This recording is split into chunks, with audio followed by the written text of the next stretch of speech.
YouTube, I have returned from the land of the dead. I've now been awake for hours today, so I feel much better than I was during the week there. Definitely COVID, even though it could have just been the flu, I don't know. Never showed up positive in any of the tests, but there we go. Yeah, so when I came back, really, when I've been not very well, kind of noticed I've now got the two amps set up. I've got the peavey vk112 50 watt valve amp, and I've got the orange th30. Neither of which I really bought intentionally, because I've got my gigging amp, Zovtech, which I don't use very much anymore, and I've got my wee Laney, which is the one I used in here. So why have any other amps? And then that was enough of a good deal, and then that one I got in a trade, so it's like, these are both great gigging amps. These are the sort of things I would want as a gigging amp. Well, 50 watt, 30 watt, 1x12 speaker. Also, obviously they've got output so you can run them through a 4x12 if the gig has a 4x12. There we go. That I kind of like the idea. I'm just going to talk shit basically, okay? One of the things I like about the combo things is, see, like in these amps, or either of them, you can see it, for example, this one. So you've got your band, your rack mounty size bit that's got the knobs on it, yeah? This bit here is where all the valves stick up, yeah? So that's why heads are this shape. Whereas on this, all the valves stick down the way, yeah? So the head version of this is going to be this size anyway. It's going to be, that's, you know, that size. It's the same with this one. You can actually see it. I'll talk about the orange one in a minute. But what I like there is if you just had the head, right, okay, it's 50% smaller. Yeah. Assuming that, okay, that's a Zovtech, that's a PVP, you know what I mean. Same thing works with the orange. So if you look at the head version of this, the whole thing's upside down actually. Like, so the power switches instead of on this side or on that side, because all the valves and shit hang down there, and that some of that space is taken up by the speaker. Whereas if you just had the head's that size, but with the 1x12 option, you've got that, oh, if we're just going somewhere, I don't need to take a speaker cabinet. You might be playing somewhere, even if it's just in the house or in the studio, you don't really need to run it through a 4x12. Or even at the gig, that gig I did with Cranking House, I didn't need any more than that. 1x12 was totally fine. It was mic'd up, but I mean, it's all you need. But I much prefer and I think heads look cooler. And okay, there's technically a bit smaller, but I think the handiness of having a speaker cabinet, all the connections on the back are the same, so it still runs all the speaker cabinets that the head does, but it's actually a combo. So I'm a big fan of 1x12 combos. There's a Marshall GCM 800 one, which is, I think that maybe be my ultimate amp. Just because it's a Marshall. I don't know what the difference between these are, it really is anyway. So I really don't want to keep both of them. I really probably shouldn't really keep either of them. So I'm just going to basically play through them. I've only been talking for 3 minutes. Wow, I must still be ill. I feel I've been going for about an hour. Yeah, so I've got them both on. I'm using this the Ibanez RX 120. Not using the most expensive guitar. Using this one. So basically, the problem with these is the way I use them is in here. You see when I'm doing the videos, that's kind of when I play when I'm not doing a video. It's just the same. I'm standing here. The amp's there, you know, it's like, I do quite a lot of stuff with the loop pedals, so I basically only ever really use the clean channel. So I mean, both of these are dual channel amps, don't really need for in here. The gigging thing is different. That's where I think I need to take both of them into the studio and try them out, because they respond differently at volume. The Zovtech I know sounds phenomenal, like through a big cabinet at volume. Doesn't sound that good in here though, for a wee not at volume. So this is the clean channel on the orange. I guess the downside about the orange is it's only got 3 knobs, so you get clean volume, bass and treble. That's really all I've got to mess about with. This is using my super new switch, so I'm using outer coils and these 2 pickups to get a single coily sound. And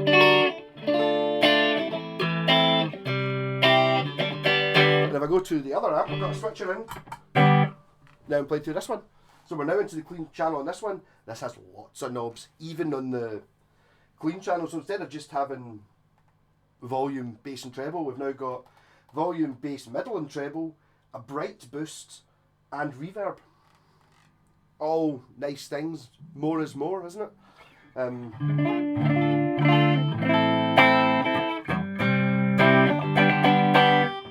It sounds darker, but if you put the bright button in, it's much brighter than that one. So I really think if I was going to try and make the two sound the same, what I want is the brightness button to have like a halfway between bright and dark.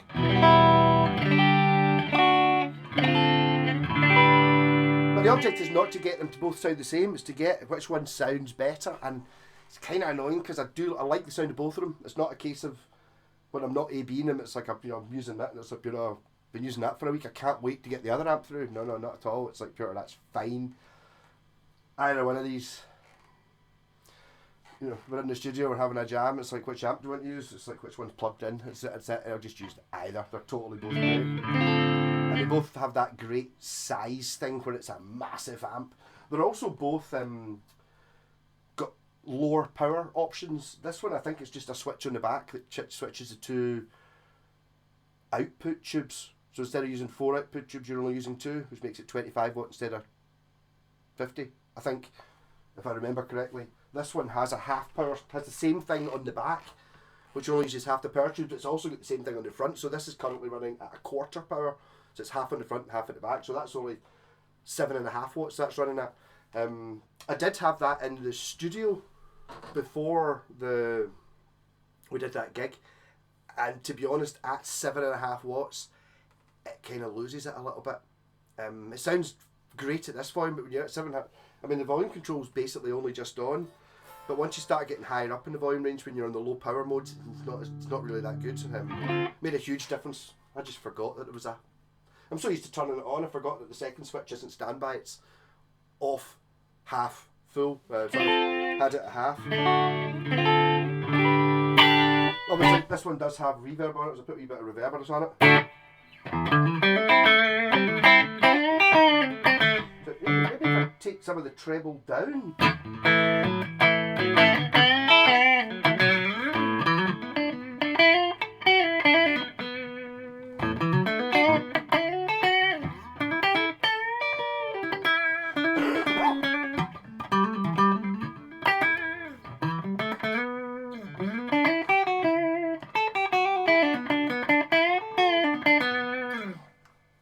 So basically there's the clean sound that I've been using in the house, and it's like, they both do it. They're both foot switchable channels as well, actually. This, talking about the advantages of some of these amps over the other ones, one of the reasons I like both of these amps better than my Laney is the knobs are on the front. So you can look at it, there's a light, and there's a switch, it's on, rather than the other one, which is on the top. I suppose it's just an idea to try to get it. Probably one of the reasons why the Laney's a bit more smaller, because it's kind of must just be the size. So I do much prefer having the switches on the front. It seems like a silly thing, but it's the truth. I do have to say that the Laney is I'm trying to blow my nose again. Sorry, I'm rabbiting on. 8 minutes in, I've not started playing yet. Good. I've not recovered yet. Getting there. I must have produced a pint of nose snot though. That's got to be a good thing. I'm not losing weight just by emptying my nose constantly.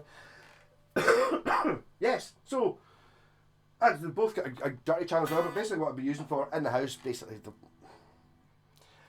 again, I'm keep going off all branches here. The wee Laney is a significantly smaller thing. It doesn't look that much smaller, it's like from the front, but it's half the depth and it's half the weight and all that. It's only got an 10-inch speaker in it, and so whenever I was running it in here, I was always running it through about 3x12 cabinet. Partly because the 3x12 cabinet looks cool, but it made quite a big difference going from the 10-inch speaker to the 312s. These obviously can run that cabinet as well, and it sounds better with the 3x12. It does, but not hugely better. It's like, oh, that is better. Not, oh, that's better. They're getting technical there. So I don't know, things I really like the wee Laney. The wee Laney needs, I think it needs valves, so it's dirty. And I also see because, as I said, the knobs are on the top. They get crackly an awful lot. I think it's just because dust goes in the top. It's less likely to these are solid on the top, so the dust doesn't go in. It kind of has to go in and then go horizontal to get into those pots, whereas on the top one, it just kind of goes in. So normally use these. Oh, it sounds fucking great, doesn't it? That's the first time I tried pressing that bright switch. So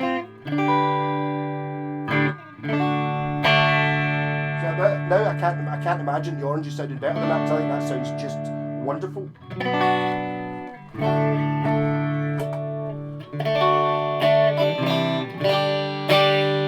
See, that's. The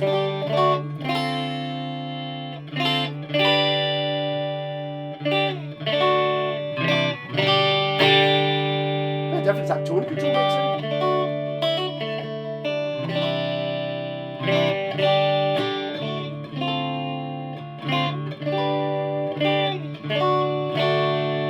Right, obviously the rat pedal is adjustable. Basically, you've got volume, gain, and filter in the middle, and a rat pedal I just normally run it at 12 o'clock, but the trick is that filter knob in the middle, if it's not sounding right, just going up between there and there, it does all sorts of magic stuff. So we'll try turning on the...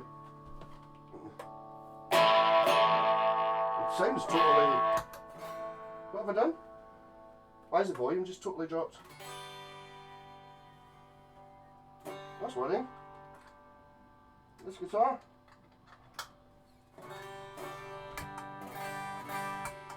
Something in the chain's not working. Dirty input. So about our rat pedal.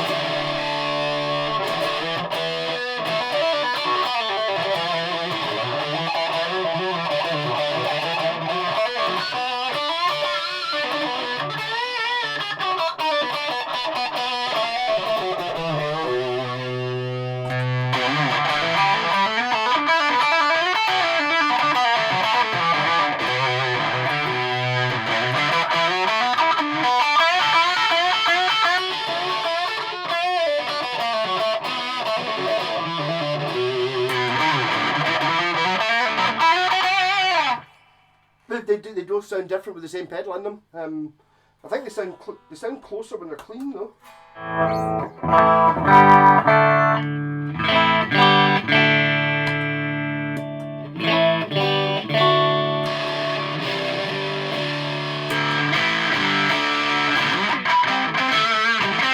That might be that bright button. Hold on.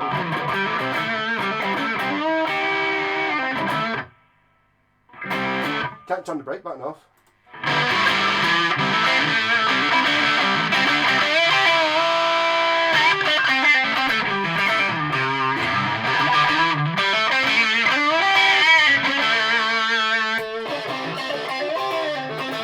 I think it sounds more like a fuzz through that amp.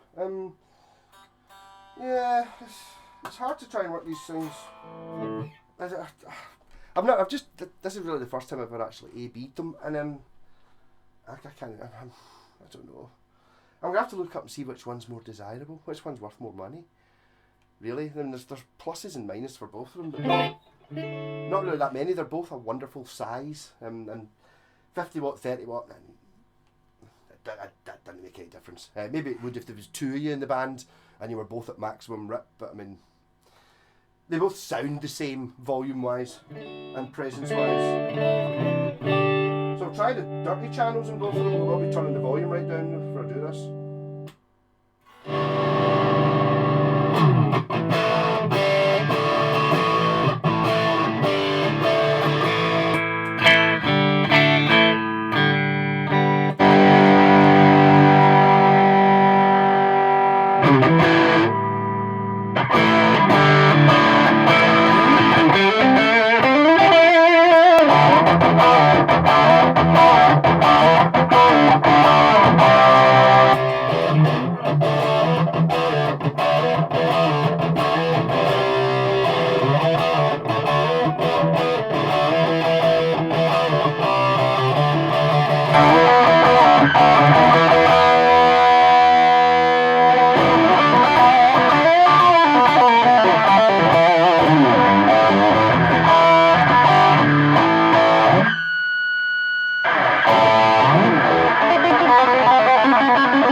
screechy in it.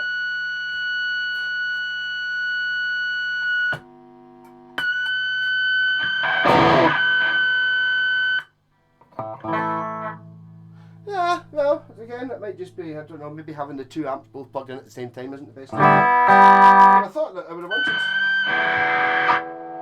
less screeching than that.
Oh, I don't know how you decide.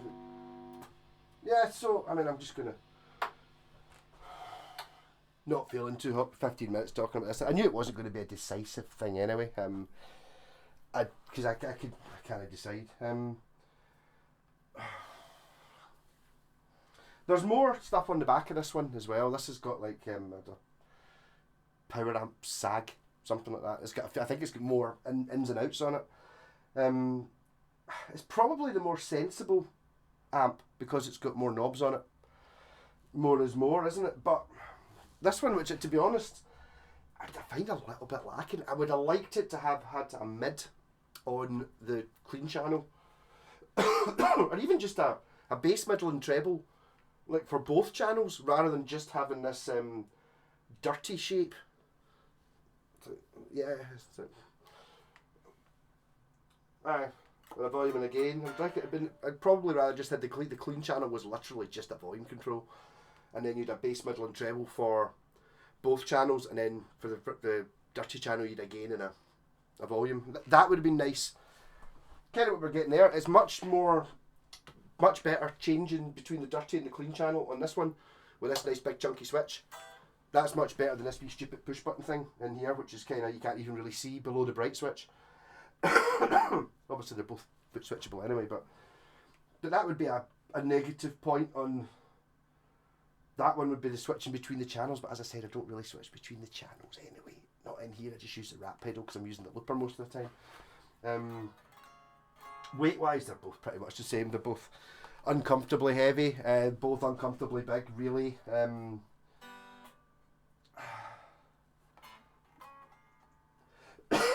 This one I got at a pure bargain price because it was broken. And then I had to get it fixed by Frettronics in Glasgow. Go and see Ollie, he's a good guy. So I ended up getting it for pretty much what it was worth. But I got it for pretty much what it was worth, but it's got new valves and it's totally well pack tested and stuff, so it's good forever sort of thing. This one, not that there's anything wrong with it, but we don't know that. That one, it's got an MOT, a fresh MOT. Yeah. I think if you're the more versatile tone, versatile, transparent, the more versatile it is, this one. I reckon if you were after something specific, this would probably do it. That one, if you're after the sound that it does, oh, it's really good at that. If you want that sound that it's maybe not the two sounds you heard there, I don't know, maybe not quite as much variance in there. It's nice that one's got reverb. I do have a reverb pedal my pal gave me, but I couldn't get it to work. I don't know whether I need to have a go. A Moore Shimverb. I've now sort of get used to having reverb. I tried putting it into the effects loop and it didn't work. So the effects loop doesn't work, the pedal doesn't work, I've wired it in wrong. So what I need to do is I need to try it just in the pedal boards. Make sure the pedal works first, and then work out how I'd managed to fail to plug it into the effects loop. Me never having used an effects loop before, I don't really know if it would make that much difference being in the power amp stage. Probably, I can see how it would maybe make a difference if you're using the drive channel, but I'm using the clean channel anyway with a pedal going into it, so rat pedal, preamp, reverb, power amp, or rat pedal, reverb, preamp, power amp. I don't know if it's really going to make that much difference in here. If I'm not using the dirty channels.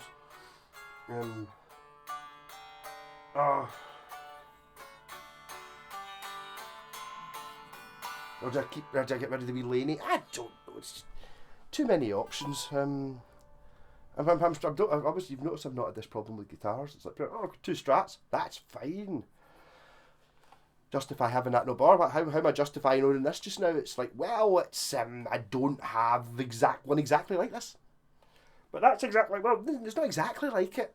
It's 2 humbuckers. It's, you know,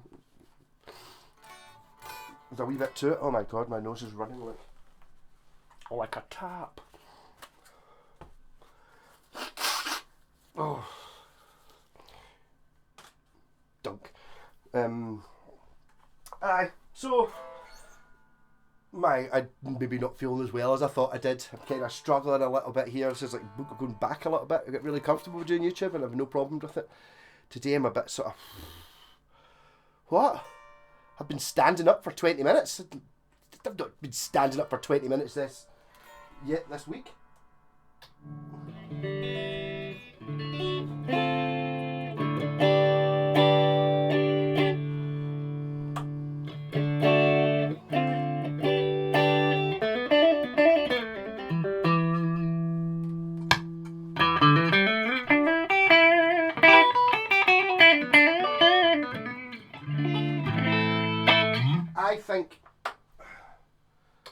I think the orange sounds better. I think. It's got more character, and I don't like fidgeting with knobs anyway. So it doesn't have very many. It's one of these. There's the sound. It's got this sound. Use it if you want. Soft text like that as well. Now yeah, I don't really need to be able to do many different things. I don't go in with an idea in my head, going, oh, I really want to get this tone. I just want a good guitar sound. I'll use that for all the songs. That's fine. You know what I mean? Even if I'm playing in Cranking House, it's like I tried using a fuzz pedal just to try and boost the solos, but really what I want is a volume control where I can turn it down to 7 or 8 and it's sort of clean, and then for the solo I can turn it up and hit it harder and it's distorted. Yeah. That's what I need. No flapping about. What I might do is I might put both of them up for sale and see which one sells. Let someone else choose for me. They don't take up that much room, but it's just, there is kind of no point in having half of them. But either of these would definitely do me for my only gigging amp. In fact, either of these would do me for my only amp.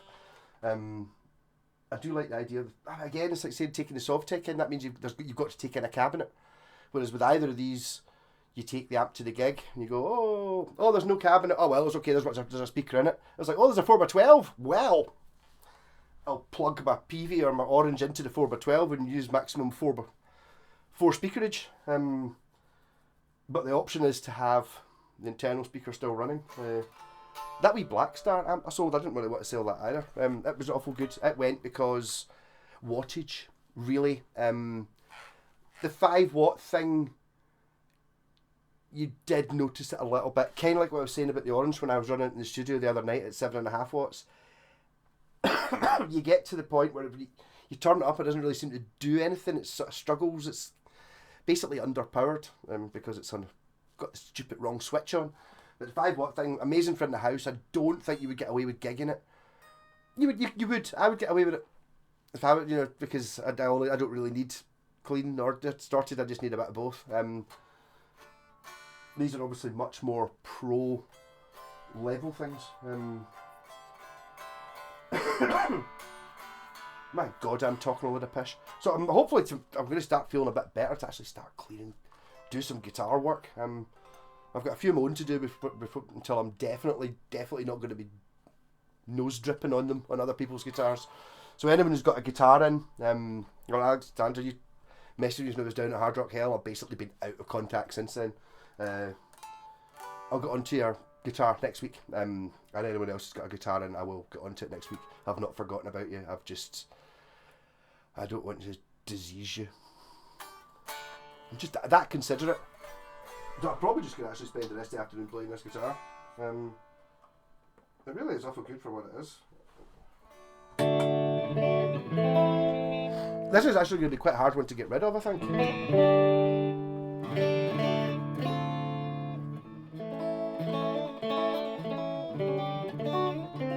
It's very, very stratty. It's very much your typical sports strat. And it's this three-way switch, which I can't believe I've never thought of before. It's just awesome having the three sounds you want. Bridge, neck, and in the middle a strat sound. Exactly what I want.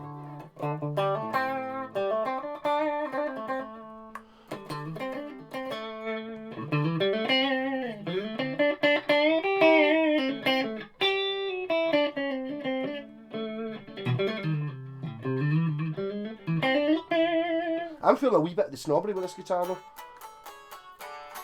I wish it was a more expensive one. Why? It's got the crappy type of tuners on it. They've not gone out of tune since I tuned it up. It's okay, it's got a Seymour Duncan on it, but the neck pickup in it's great as well. It's got a one-piece maple neck. These are all the things I really like. It's just that the snobbery's kicking in. It's like I was always complaining about how the RG140, it's only a 140, you know what I mean? That one's a 530 and the Blazer's a 350, and the higher the number the better. It's like 140, how can that be a 140? You know, it's like Scott's Apache attack helicopter's a 1500 or something. That's a 140, it's a 20. This is an RX 20. It's like how, I assume there's a 10 maybe, if there's I don't know how much cheaper you can make a guitar, but it's just not shit. Nobody could play this and go, it's just not, it's not a shit guitar, considering it's really cheap. I don't even think these would be expensive, because it's not an RG, it's an RX, people will be like, oh. So I'm kind of wondering if maybe delving a little bit more into like the Geo line, because that's kind of, this is a precursor to the Geos. I mean, are the Geos pretty good? Has this had lots of fretwork done over 20 years? Possibly. So quite a lot of wear on the fingerboard, so it's possibly been played quite a bit, so it's possible it has been dealt with and done up. But I mean, it's all fine. When I got this, the bridge was freaking the way up like this, and the truss rod was like, it wasn't playing, it was playing just, but now it's playing really good.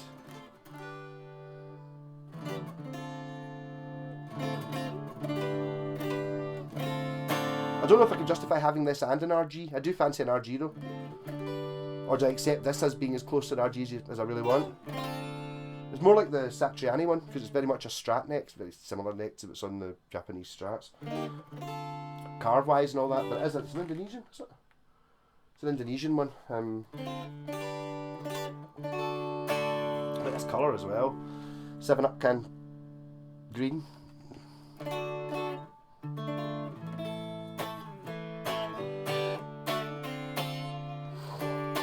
Yeah, so I'm going to have a wee look at maybe put a bigger bridge on it. No, did that guy, the chap, I don't know. I managed to make the bridge that didn't fit, and just look, maybe buying a Wilkinson bridge with a big block on it.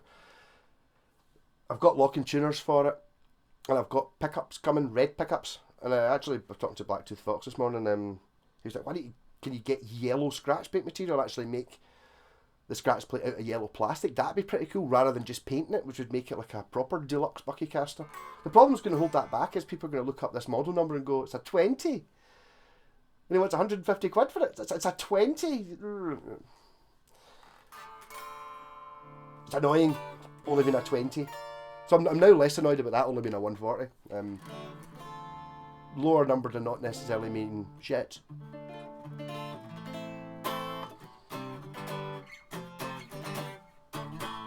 Talked enough pish. Rock on. Hopefully I'll be back to normal eventually. I'll be able to stop having this sort of confusion of I should be doing something thing going on. Maybe just start feeling a bit better. Rockin'! Thanks a lot.